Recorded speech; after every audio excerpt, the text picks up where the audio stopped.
Butch Jones given all sorts of criticism and ridicule at this point in his career at Tennessee, and I understand that the program is stalled, but let's rewind a few years and understand that Derek Dooley was winning 5 games a season, and that was his final campaign at Tennessee. Butch Jones upped the recruiting value of this program substantially.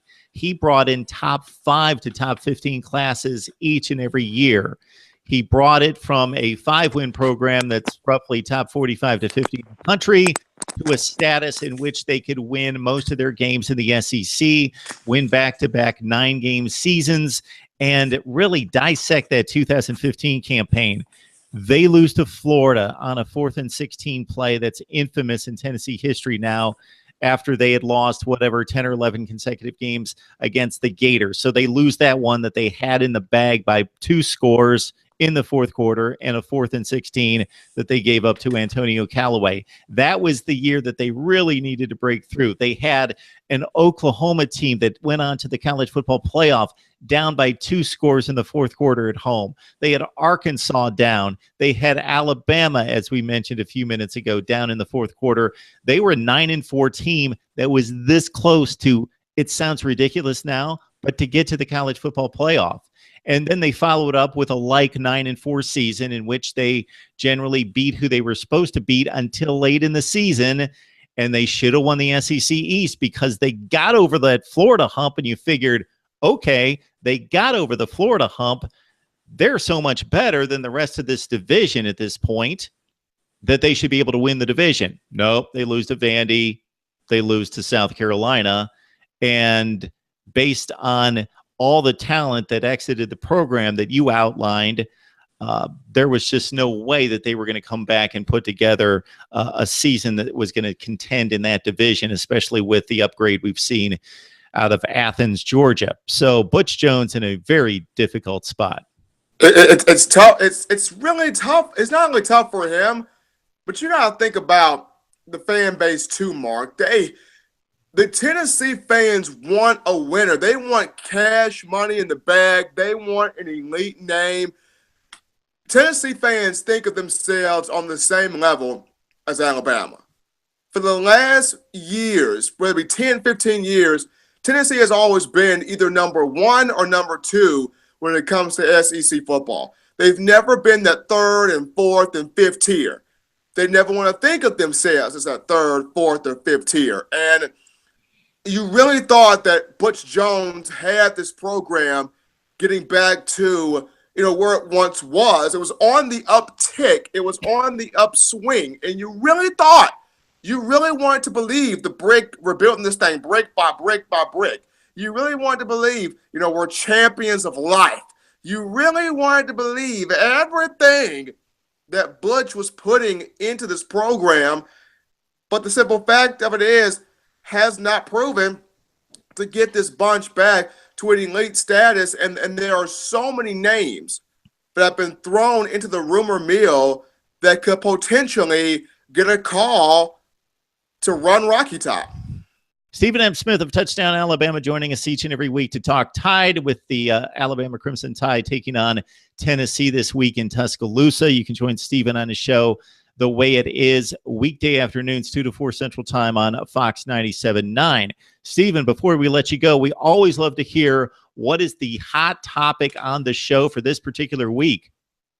Hot topic on this week, actually, we were throwing around names of who could be the next coach at Tennessee, and the biggest name right now so far, Chip Kelly, which is interesting. Now, I don't think the Volunteers hired Chip Kelly, but at least give him a phone call, because with his offense and the way he can innovate offense and the intelligence that he has, his ability to recruit guys, I look at Chip Kelly.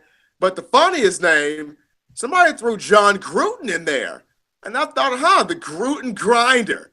You got John Gruden coming to the SEC. That'd be fun seeing old Spider ZY Banana make his jump to the Southeastern Conference. Little John Gruden in there. Okay, I'm going to bring everybody back to reality. For as fun as that would be, and as for much the cachet and prestige that would bring back to the Tennessee program, I think the longer that a coach lasts in the broadcast booth and is removed from the sideline and from the grind of especially collegiate coaching, there's a certain grind to the NFL because of the competitive nature and knowing that, hey, if I don't win in 2 years, I'm gone. Versus if you build up some equity at a particular university, then you're kind of the mayor, the governor. You can stay there for a while, but you have that pressure of, recruiting is brutal. There are a ton of big-time college football coaches or guys that excelled at the next level that would tell you that was the worst. You either love recruiting, you embrace it, or you hate it, and it's just something that you have to do. And number two, you got to keep track of 105 kids and what they're up to, and that's not the easiest thing. Not just 105 kids, 105 plus parents. You got to keep a track with the parents of these kids, because the parents are going to come in arguing, well, why isn't my little Johnny starting? Why is little Tim not the starting receiver? Why is this guy playing and not my kid? So you got to deal with the players, the parents of these players, probably some of the girlfriends of these players. You have to deal with a whole bunch, the tutors, the schooling of a lot of these players, because you got to make sure they're in study hall. That's a 24-hour job. Yeah, and after spending years and years in the broadcast booth making millions and just being able to talk to the players, analyze game tape, and go to the Monday night games and announce the game and then call it a day, I don't know that John Gruden is ready to get back into the grind. But he does have the Gruden grinder, and maybe that is just enough to get his competitive juices flowing, possibly. Now, for Chip Kelly, he'd be an interesting addition to the SEC, a conference that has lost some of its best personalities in recent years, and Steve Spurrier and Les Miles, to bring a bit of a, again, cachet and big-time coaching name back to the SEC. He's a bit of a West Coast guy, obviously exceeded at Oregon. Took that San Francisco 49ers job that didn't work out after he was in Philadelphia. There's a certain school in Southern California whose rival is USC that may be looking for a head coach that might be a little bit better fit for what Chip Kelly's looking for. That's just my thought, and we'll see if that plays out.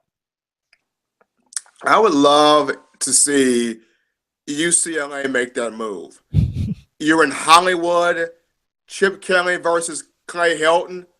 That would be fun. Also, I would love if Tennessee does this. You know, he was a quarterback for the 1998 championship team. Right now, the offensive coordinator of USC. He's put in quite a bit of time in molding Sam Darnold to be a first-round NFL quarterback prospect. You know, T. Martin. Give a little T a little ring-a-ding-ding on the phone and probably get T. Martin back to Tennessee. I mean, T. Martin's from the Mobile, Alabama area, which is a hotbed of recruiting. If you don't think it is, remember Julio Jones. He came from that area, Foley High School, near that coastal line where Mobile and Spanish Fort and Theodore and Daphne and all those places are. T. Martin's from that area. So you bring T. Martin back to Rocky Top, you got you a darn good recruiter. In amongst the Tennessee quarterbacks that we named between the early 90s and the mid-2000s, of course, we bypassed the one guy that won a national championship in 1998 in Knoxville with the likes of Travis Henry and Leonard Little and Peerless Price in the bunch.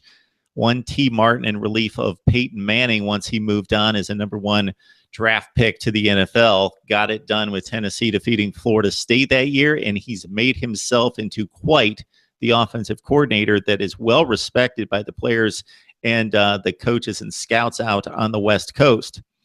All right, Stephen M. Smith of Touchdown Alabama helping us sort out Alabama, Tennessee this week, and also the world of college football. You can catch Stephen on his show The Way It Is, Monday through Friday, 2 to 4 Central Time on Fox 97.9. And, of course, right here each and every Wednesday, subscribe to my YouTube channel for conversations with the best bloggers and broadcasters in college football, and the audio long-form version on Stitcher, iTunes, and Podbean. Just search MarkRogersTV. All right, Stephen, enjoy the football this weekend. We appreciate the time.